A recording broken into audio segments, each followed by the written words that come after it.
Good day, folks. This is Greg Judy at Green Pastures Farm. Today I am not at Green Pastures. We're actually in Minnesota, up here at George Heller's farm. And George, we just finished up a workshop you held here at Grazing School. I want you to tell a little bit about what we're looking at here. This is your new farm. Yeah, this is it. This is the debut here. This is a new piece of ground. We bought it last fall, almost a little over a year ago. 160 acres. It's been an old hay farm for quite a few years. Mined out pretty well, but we got a lot of carbon to get on the ground. And we got the cattle over here. We're gonna start getting some biology going, and we're gonna turn this place around, make it look. You got more than Make it look good. You got more than cattle. Oh yeah, there's some sheep out here, a dog in and there. dogs, and yeah, we've got a few different things going on here. Well, George, one of the things that I think is pretty cool is this one wire fence here in the background. He's got one 12-inch wire on O'Brien posts with a poly braid. You got cattle in there that could easily step over that. Yep. But they're not doing it. Nope. Why aren't they jumping over that? Because they're not hungry. I try not to let them get hungry. Try to give them enough forage each day so that they're satisfied and they don't need to be getting ornery and running through fences. They're not hungry by the way they look. Right. Yep. I think they're looking condition. okay. They're doing more than okay. They're fat. They're doing fantastic. Looking at this forage compared to where I'm at, the cattle are definitely adapted to their environment. Absolutely. I think this grass is magic too. I think there's some magic. There's got to in the be grass. something to it because Yeah. in Missouri, if they were on this kind of looking grass, they'd be thin. I don't know what it is. Yep. I don't know.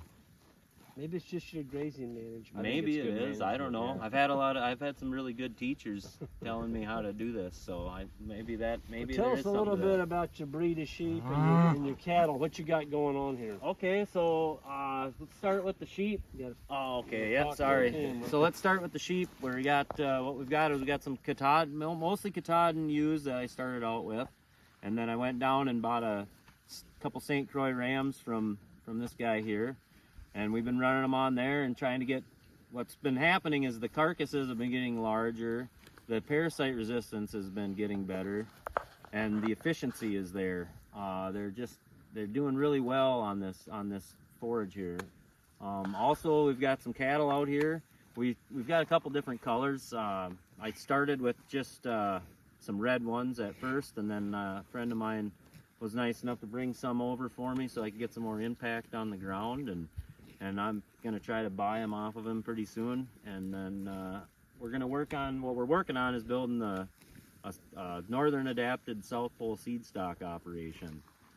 We want to get those efficient cattle up here, the small frame, and get them adapted to a northern climate so we can start distributing them through the northern states and even up north of the border possibly. Yeah, George is the first one that I know of that's got a South Pole bull in Canada. Yeah, we were able to make that deal in May, and it worked out. And I got a report back from the guy. He said he's out breeding all of his Red Angus bulls. He's just fantastic. He says he's just a chunk of meat. He just loves him. I think he wants to get some more. Yeah. Yeah. Well, I was looking at your young bulls you have in the herd here, and they're really doing well. The cows look good. The sheep are fat.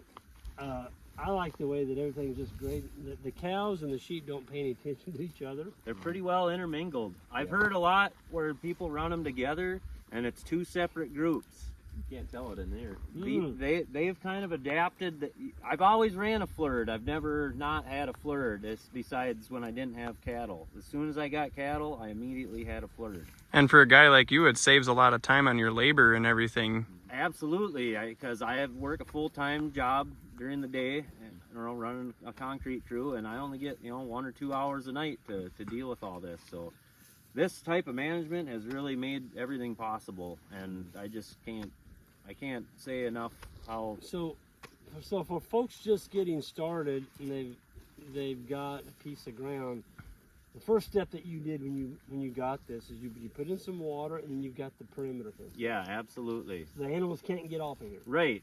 Get the perimeter done so they stay on, and then get water so you can get them water. That's the two main things you need to have on your farm. Well, you put in a pretty impressive water system. You've got, I don't know how many spots on this 160 it's going to be a winter system. Right. I've got 6 winter water points out here that we had directionally bored from the barn. There's a well up in the milk house of the barn on this property, and we had it run all the way down here. So we're almost on the farthest point away from the building site down here. Okay. Just on the other side of those trees is a dirt road. So, yeah, it's gonna be great. We're gonna outwinter them here. We got all the hay put up on the other side of the hill over there, and yeah, we got the water. So it's real exciting. It took a while to get this fence up this summer. Just got it finished on Wednesday this week. So I'm really pumped up to have this amount of ground to start running them on. It's gonna expand things. Isaac, talk a little bit about the grading school, what you did with it, and the crowd that we had, and tell a little bit about that. Yeah, we've been doing this now. This is the 3rd year we've had the school up here in Minnesota, and it's grown in success and just in the interactions with the people that have come up here. Last year we had the first year where we did even class sessions and everything else, and people are fired up about grazing up here, and it's neat it gets us Greg and I fired up to see that it's not just in Missouri that it's happening, it's all over the country. And so yeah, we came up here. We've been a 2-day school this weekend, and lots of good questions, lots of good conversation. And what about the food this guy fed us? this guy knows how to get the food lined up well. I mean, Oh my brisket God. and just some fantastic beef and lamb and some locally raised food, and I mean we've ate well. Yeah. So Yeah, I found out that when you want people to come and have a good time, food is the way to make that happen. Yeah. it makes Yeah. a If big If you're a big difference. carnivore and you like really good healthy meat cooked correctly, you need to check out George Heller's school up here. And you usually have it in September. Yeah, I think that's going to continue on here. It's really starting to be a hit, and I think we can continue this on. And George had an old barn up here by the home site, and the structure on it was really good. It was hurting for shingles and siding and such. Beautiful old barn. And I'm thinking, boy, I hope he doesn't let that thing fall down. You didn't. No, we got it all re-roofed and re-sided this year, and I'm hoping someday we'll be hosting our actual schools in that barn.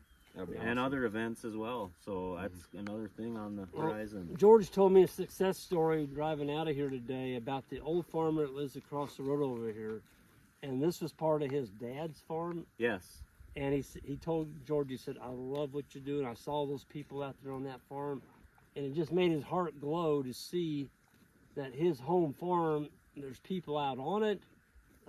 There's somebody doing something with it. Yeah, it's super encouraging to, He's pretty happy with you. Yeah, I mean, I haven't really talked about it a lot, but I lost my dad a little over a year ago, and this guy's like the same age as my dad, and the fact that he comes out here and tells me he's proud of what I'm doing and he's so supportive. He helped us move cattle over here. It's really been a blessing, Yeah. a big blessing. That's awesome.